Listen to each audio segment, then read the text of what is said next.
Me llamo Paulina Ferrer y soy historiadora del arte. Comenzamos desde la altura de uno de los torreones de la muralla, concretamente uno de los más altos, el más alto quizás, situado en la puerta del Alcázar. Desde aquí podemos divisar una espléndida panorámica, concretamente de la fachada sur de la catedral. Y comenzamos aquí porque en este vídeo número 4 del ciclo que estamos haciendo sobre la Catedral de Ávila, voy a explicar, o me voy a detener más en la explicación de la catedral como fortaleza, como templo fortificado.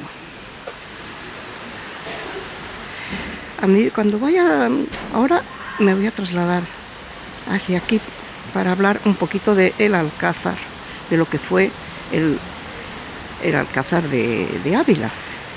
Y veis esta plaza bordeada por dos lados por el lienzo sur y el lienzo este de la muralla, corresponde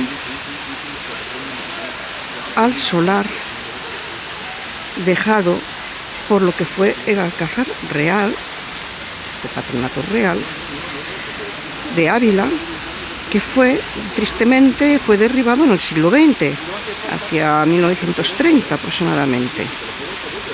No dejó de haber una bastante polémica por el asunto del derribo. La vida medieval de la catedral, su construcción y todos sus procesos desde el siglo XII, en que empezó a construirse, hasta las importantes reformas que se hicieron en el siglo XV y después XVI, estuvieron totalmente ligadas a la institución del Alcázar, o a la institución de la alcaidía y el edificio del Alcázar. Mientras vamos a ir acercándonos por el adarve, mientras voy explicando poquito sobre el Alcázar.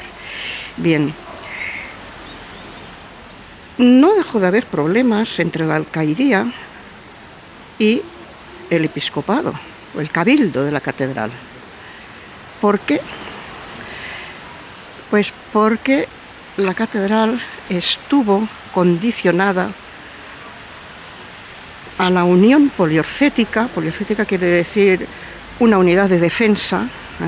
La poliorcética en realidad es el arte de defender y también de atacar las plazas fuertes y la construcción de las plazas fuertes, por supuesto. Catedral, Alcázar, Palacio Arzobispal y por lo tanto el cabildo, el concejo en representación del rey y el obispo formaban con sus edificios una unidad poliorcética, o sea, una unidad de defensa, tanto hacia extramuros, hacia fuera de la ciudad, como también mirando dentro de la ciudad. Eso quiere decir que la catedral su construcción, su diseño, estuvo muy condicionado por este carácter de fortaleza, y también que debía de articularse con la muralla. De hecho, está encastrada en la muralla, y el ábside, el cimorro, forma el torreón. Fijaos, los almenados. En total es un triple almenado. Luego lo explico, lo del triple almenado. Constituye, aquí nos lo tapa ya la capilla de San Segundo, más adelante lo veremos mejor, constituye el torreón más fuerte, más poderoso de la muralla. Y es precisamente la girola y la capilla mayor la que están incrustados en este elemento tan potente defensivo. Y la torre es la torre más alta de la ciudad. Era una torre militar, religiosa y militar a un tiempo. Fijaos, también está almenada, está fortificada, los contrafuertes que tiene. Ya explicaba en el vídeo anterior, en el número 2 creo, la escasez de decoración, la austeridad, la robustez que eran de la torre, y luego esta pues, no llegó a terminarse, pero que hubiera sido igual.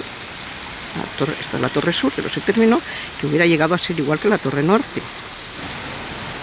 Un condicionante también muy importante es, al ser la muralla algo posterior, digamos que estar terminada ya y no pertenecer al mismo plan constructivo que la catedral, esta tuvo que articularse con la muralla.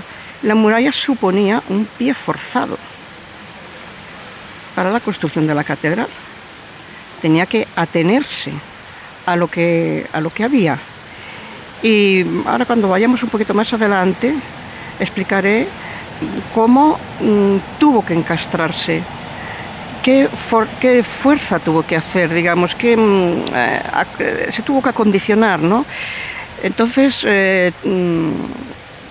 tuvo que atravesar la muralla, se tuvo que derribar una parte de la muralla para poder colocar la mole de ese gran torreón, de ese ábside que abarca toda la girola con sus 9 capillas, queda todo en el interior.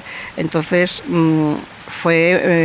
es como estaba diciendo antes, al no ser el mismo plan constructivo, debió de forzar, ¿no? De derribar parte, que ahora cuando nos acerquemos más lo vamos a ver mejor. Desde un punto de vista militar, ¿no? Los ejércitos pues tenían que salvar la dificultad del río desde poniente y las dificultades del valle, tanto desde el norte como desde el sur.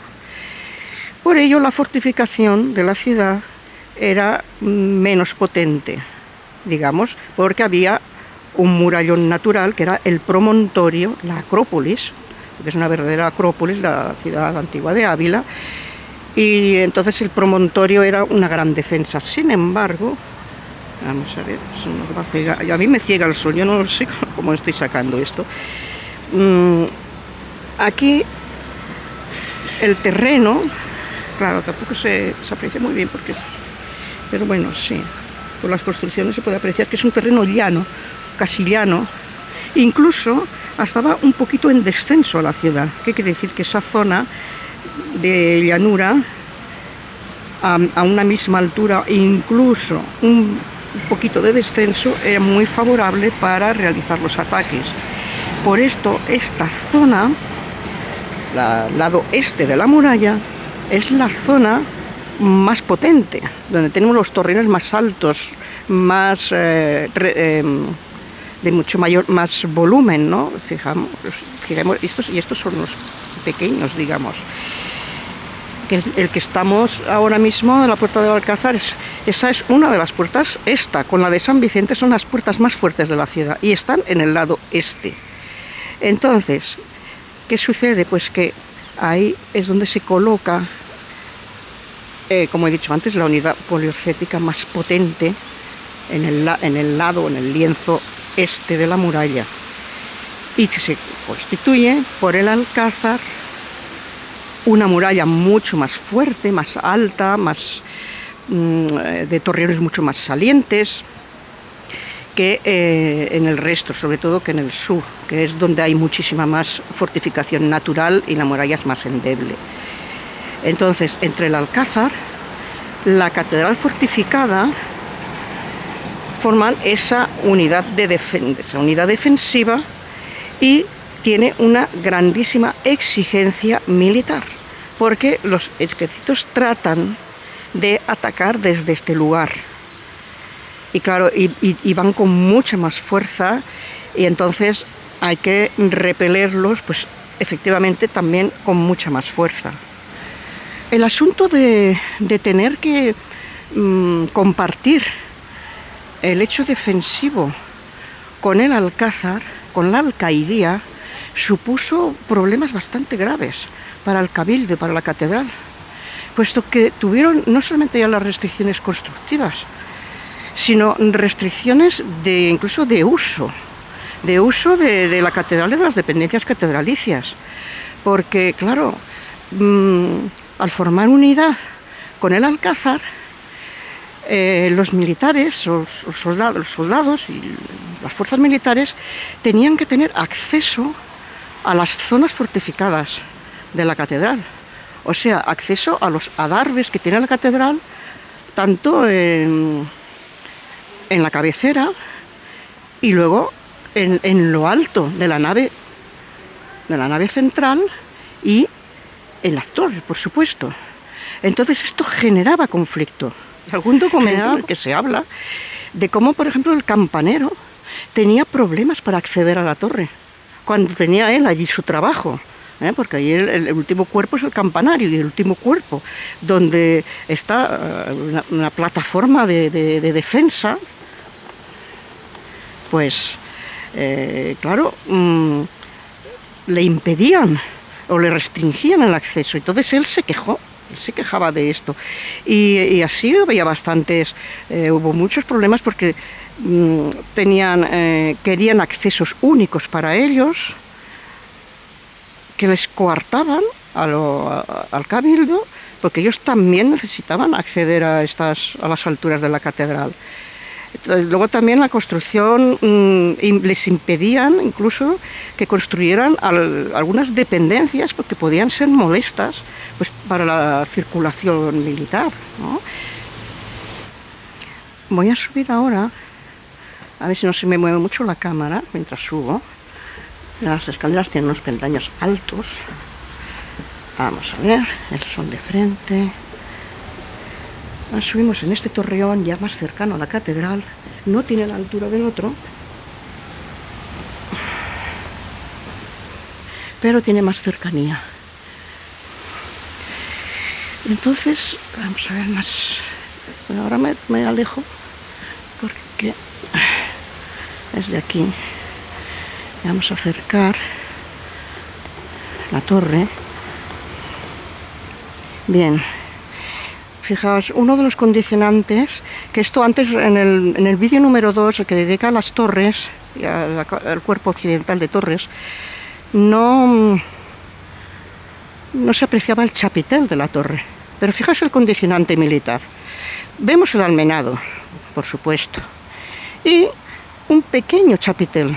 No es un chapitel como lo que es más normal en torres, y sobre todo en torres catedralicias, en que el chapitel ocupa, la planta del chapitel ocupa todo el espacio de la cubierta.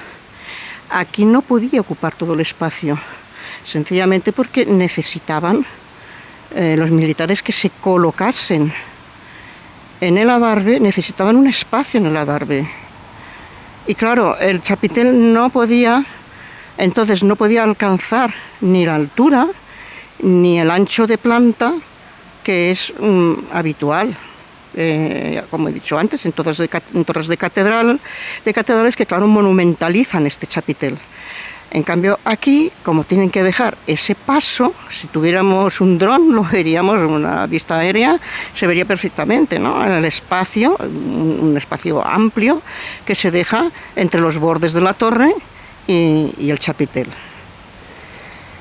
Aún así, podemos apreciar que esto ya lo comenté en algún vídeo anterior, cómo el estilo del chapitel llama la atención por la similitud que tiene con los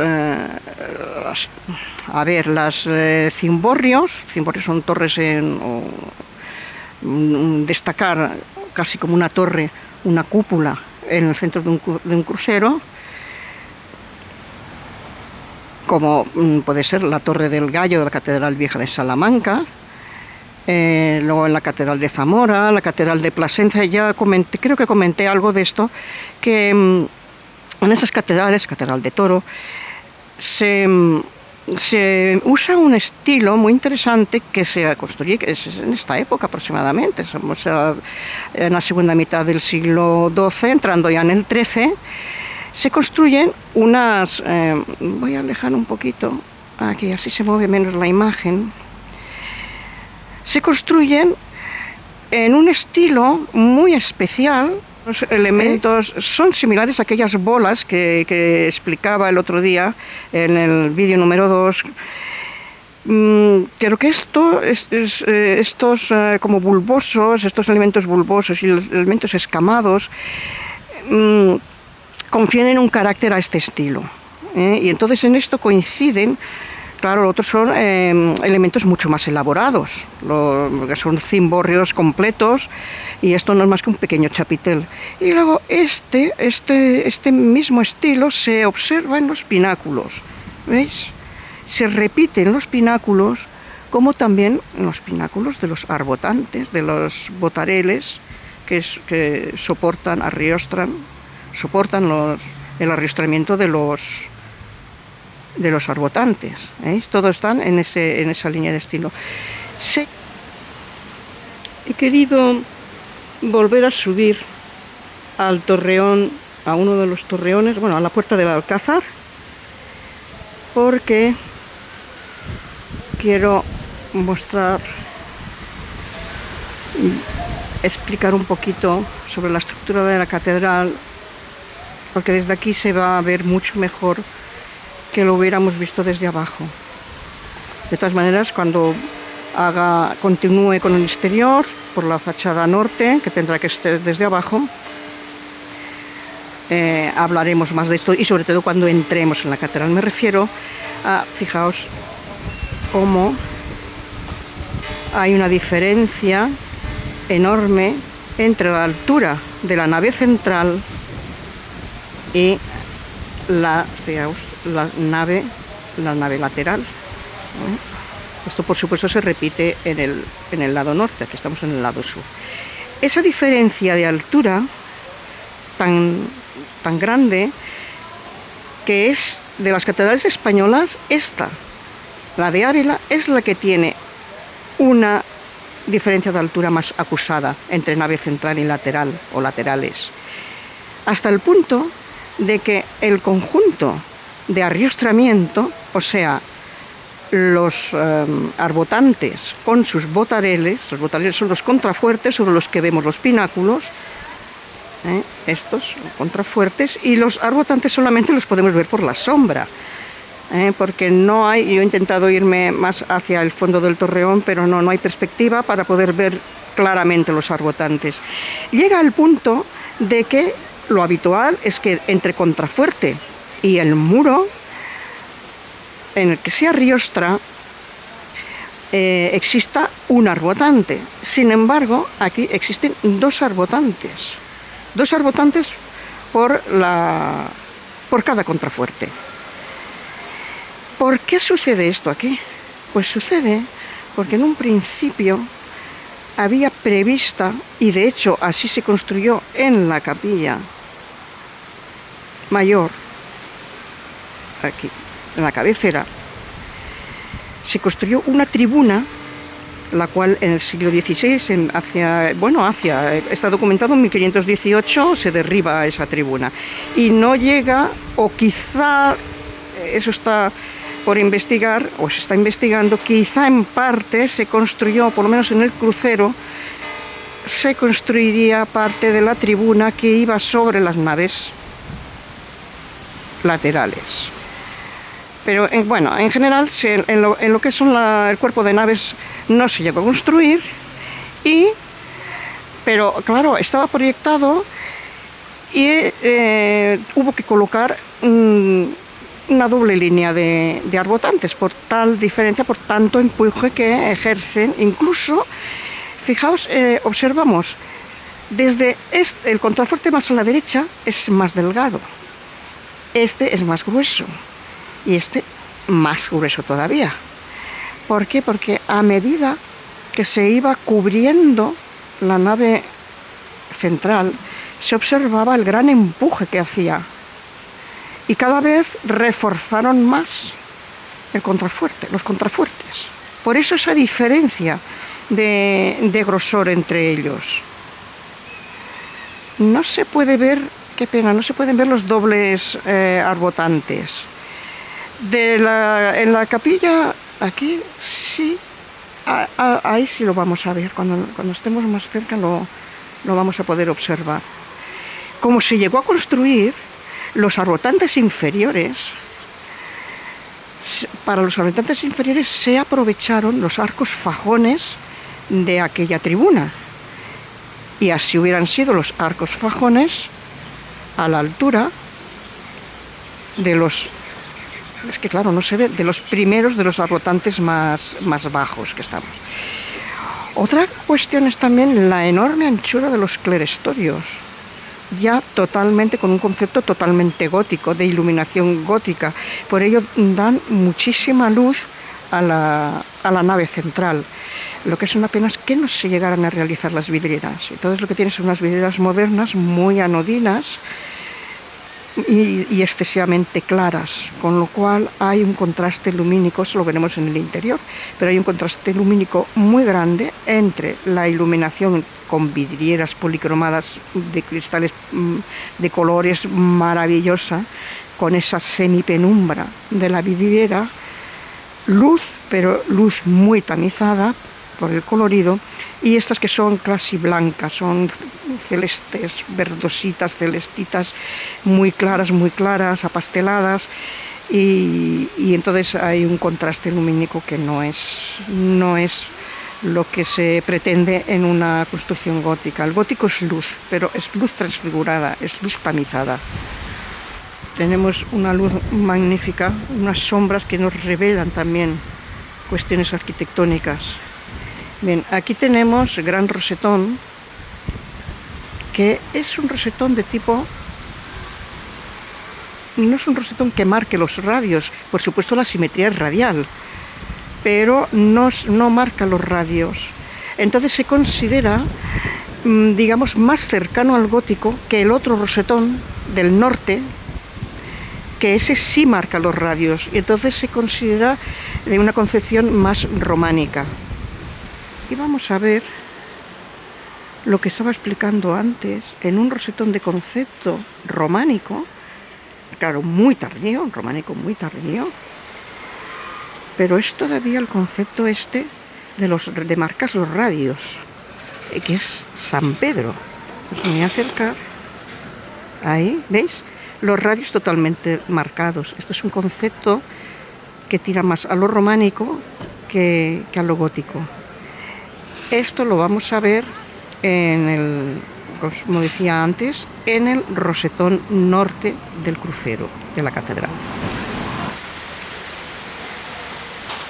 Para la cabecera nos acercaremos ahora más, pero ya desde aquí también hay una espléndida vista con todo su almenado, su fortificación y la parte superior del arriostramiento de los arbotantes y contrafuertes o botareles.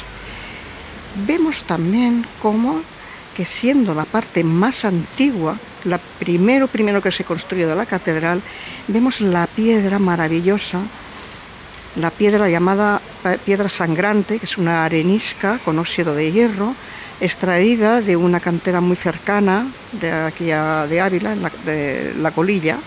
También se le llama por eso piedra de la Colilla, piedra sangrante.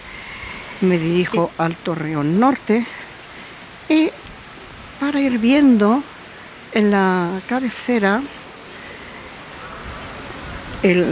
lo que es, vamos a llamar, se le llama así, el forro militar, un forro de piedra. Lo vemos al extremo, en el lado, lo que es toda la zona curva de la cabecera, como hay vemos ese almenado que llega a constituir un triple almenado. Lo que es el forro militar, que lleva un doble almenado, que aquí lo vemos interrumpido, pero se puede ver en el extremo, se puede ver en la parte alta.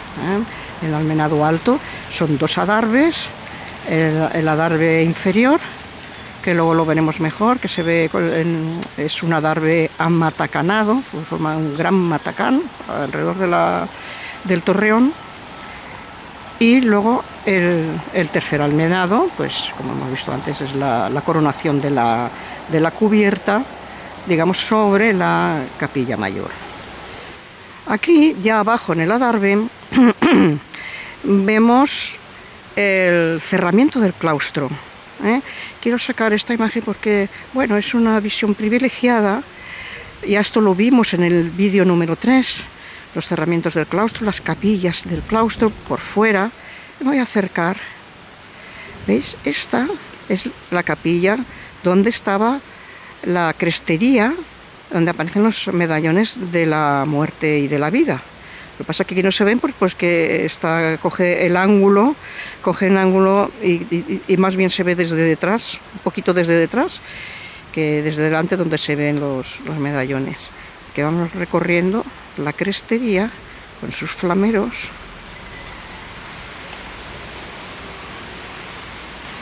Flameros, contrafuertes, gárgola en cada contrafuerte. Es camino, comento uno de esos problemas que tuvieron el Cabildo con la alcaidía, que no deja de ser tragicómico, está documentado. Ya es un documento tardío, ya del siglo XVI, pero es indicativo de que esto debió de suceder muchos años, desde hacía muchos años o siglos. Pues la queja era de que, por favor, dejasen ya, el Cabildo que se quejaba, que no metieran las bestias dentro del templo. O sea, por lo visto, meterían caballos o meterían ganado o animales de consumo, vamos, de carne y esto, pues, en fin, pues parece ser pues que los guardaban o los mantenían en algunas dependencias de presencia del templo. O sea, que bueno, que tiene lo suyo. Bueno, nos hemos acercado ya mucho, fijaos, al crucero y a la cabecera. Nos estamos acercando y estamos ya viendo, cosa que no se veía antes desde los torreones más lejanos y cubiertos por otras dependencias, la parte inferior de la cabecera. No inferior, vamos, es parte superior, pero quiero decir los dos registros de ventanales. ¿Por qué? Pues por el tema que han comentado antes, de la tribuna. Los ventanales inferiores no estaban a la vista, ni entraba luz por ellos, puesto que pertenecían a las tribunas, a la tribuna. Cuando la tribuna en 1518 se desmonta, se elimina, en 1520 se contratan ya las primeras vidrieras. Todo esto ya está luz de vidriera, penumbra de colores que iluminan la capilla mayor y también el crucero. Aquí vemos ya con más detalle. Fijaos los tetralóbulos y los trilóbulos en círculos y el elemento como una ojival, pero es triple triángulos ojivales que incluyen un círculo con tetrapétalo más otros triángulos semejantes, o sea, iguales de forma y ángulos entre ellos, pero de menor tamaño, como si fuera un fractal, ¿no? Que incluyen lancetas. Esto es un concepto ya gótico, este rosetón, donde prima el elemento circular y luego pues también esos triángulos, digo ojivales, porque forman como ojivas en sus vértices, pero que son en realidad de lados curvos, son equiláteros de lados curvos. Bueno, y hasta aquí es hasta donde nos dejan llegar. Ya aquí ya no vamos a poder pasar. Así que no es visitable las adarves del Cimorro. Pero bueno, ahora iremos a un torreón contiguo, subiremos a este torreón de aquí y trataremos de ver lo que podamos buenamente ver y de explicar sobre ello.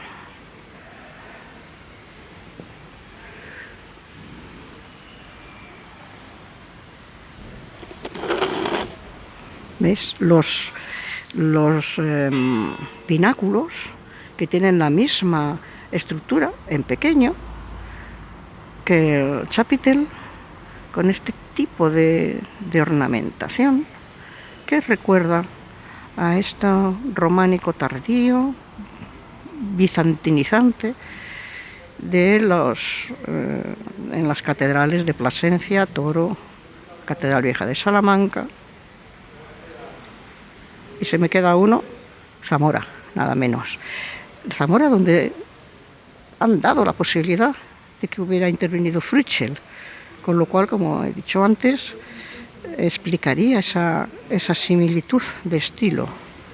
Observamos también desde aquí, otra vista de la decoración superior de esos triángulos con círculos internos, con sus tetralóbulos o tetrapétalos, y almenado de la torre norte.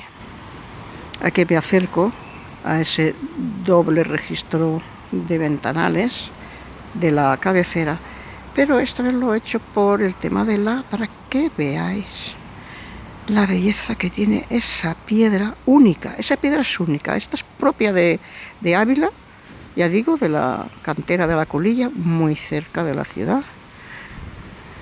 Con una sensación. Luego el interior también está, el interior de la girola también tiene esta piedra sangrante, da una sensación, es una sensación orgánica, es una sensación como si tuviera vida. Tiene sangre, si tiene sangre tiene vida, ¿no? Bueno, es una forma de hablar, pero da la sensación de eso, de algo orgánico, de algo carnoso. Es una maravilla esta piedra, me encanta. Si recordamos, hablaba de los dobles arbotantes que sostienen la nave, que arriostran la nave central, tan alta ella. Bien, pues decíamos que eran dobles, aquí lo vemos. Incluso que ya pertenecería al límite con el crucero. Vamos a ver, es que el crucero de la Catedral de Ávila es un crucero muy especial. Tiene dos naves. Normalmente los cruceros es una nave a la altura de la nave central, como lo vemos aquí, es una nave a la misma altura de la nave central, pero este crucero que se concibió como un crucero nada menos que de 3 naves, pero luego una nave alta, como la central, y otra nave baja, otras 2 naves laterales bajas, a la altura de las laterales del cuerpo de naves del templo. Bien, la nave oriental no se llegó a realizar porque fue embebida por la cabecera, como vemos aquí que empieza la cabecera, ¿veis? Era piedra sangrante, el doble registro de ventanales, empieza la cabecera, que es una cabecera muy profunda, ya lo iremos viendo. Es una cabecera que alcanza la muralla y la atraviesa, y es especialmente profunda. Bien, pues el crucero tiene también, lo que pasa que no se puede distinguir bien desde aquí, desde abajo se distingue mejor. Tiene una nave baja, al mismo nivel que las naves laterales. Y junto a la nave, sería equivalente. Es que claro, esta techumbre, ya que vemos aquí, pertenece a las dependencias, la antesacristía, la sacristía, en fin, las dependencias que empiezan a hacerse también al tiempo que se está haciendo la catedral. Hablo de finales del siglo XII y principios del XIII. Bien, pues vemos cómo, a ver, acercamos, fijaos, el doble arbotante, sería el último, en realidad, porque estamos empezando desde la cabecera. Si empezamos de los pies es el último tramo de las naves entre la nave central y la nave lateral, la nave sur. Pues vemos cómo el arco de abajo está exento, prácticamente exento. De arriba no, de arriba tiene un canal, encima del arco hay un canal y luego tiene su relleno de la enjuta, la albanega o la enjuta, entre arco y zona de, bueno, pues según donde esté. En este caso, pues el canal, entre el canal y el arco tenemos la enjuta rellena, pues llena de unos sillares, claro, por supuesto. En cambio, aquí el arco queda al aire, excepto un pequeño trozo de la enjuta. Bien, estos arcos posiblemente pertenecieron a la que no se llegó a construir, a la tribuna, que no se llegó a construir o que se construyó en parte. Y cuando se eliminó esa parte o simplemente se quedó sin construir, estos fajones, los arcos fajones son los arcos que vertebran en sentido transversal una bóveda de cañón, sería en este caso un cañón rebajado. Vertebran la bóveda y si es una bóveda apuntada, pues están entre, digamos, entre tramo y tramo de la bóveda, de pilar a pilar. Vamos a decir que los fajones van de pilar a pilar.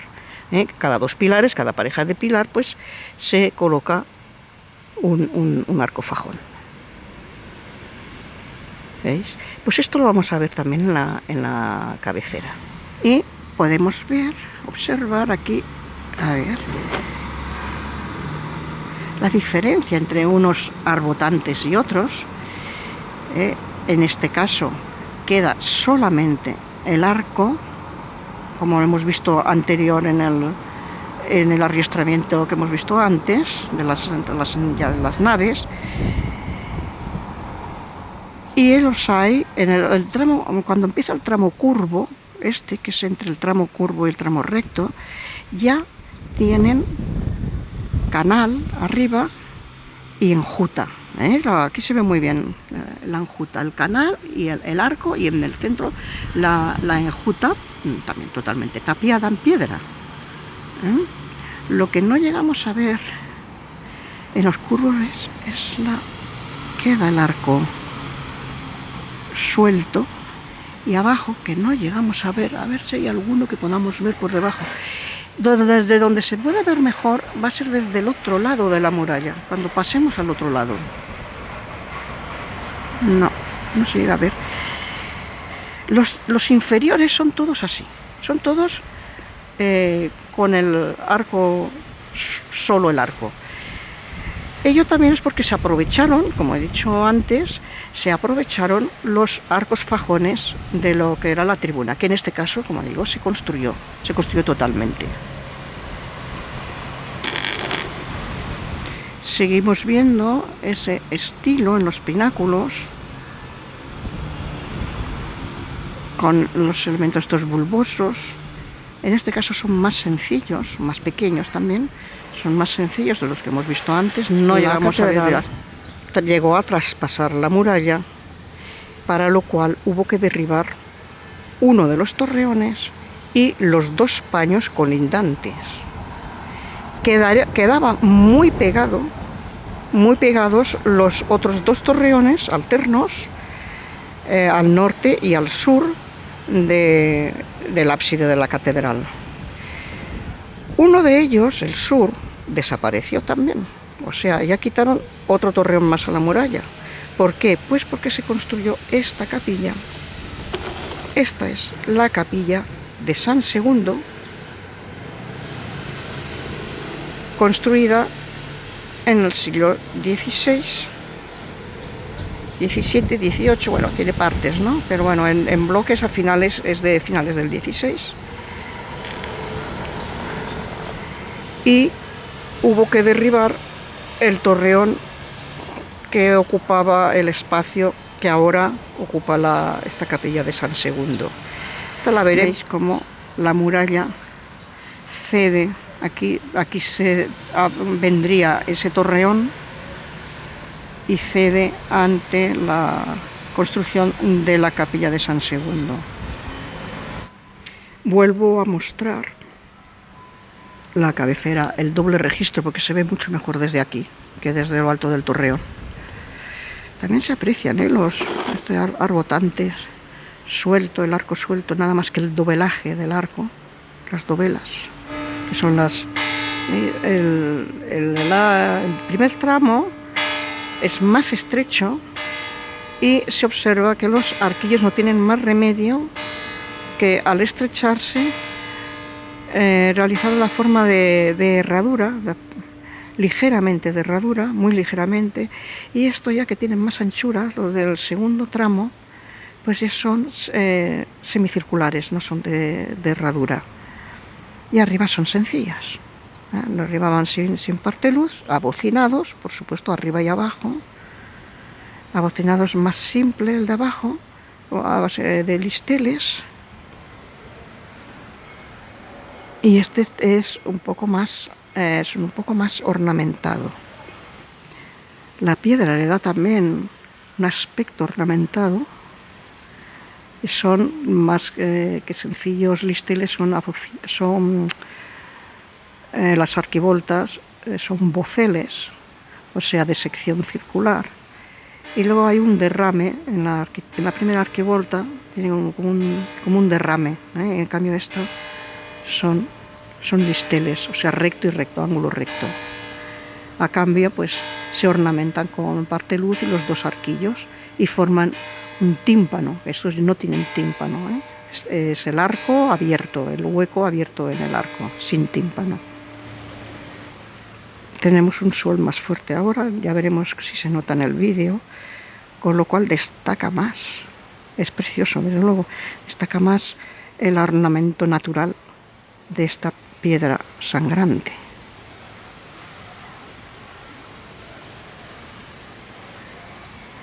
Le da un juego expresivo, da un juego sin necesidad de hacer elementos en relieve o otro tipo de ornamentos. Le da una gran expresión visual, una textura.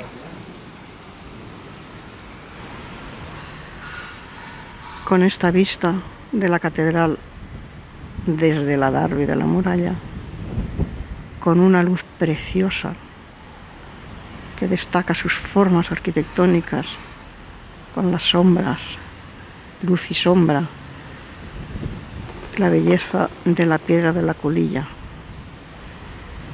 su color sangrante. Despido este vídeo número 4. En el siguiente haremos la explicación desde el otro lado, desde la Adarve, por el lado norte de la catedral. Este ha sido, como he dicho antes, del lado sur. Espero que os haya interesado y que os interese este ciclo sobre la catedral, que ya en la descripción y en un comentario fijado dejo enlaces tanto a la lista de reproducción como a los vídeos sueltos.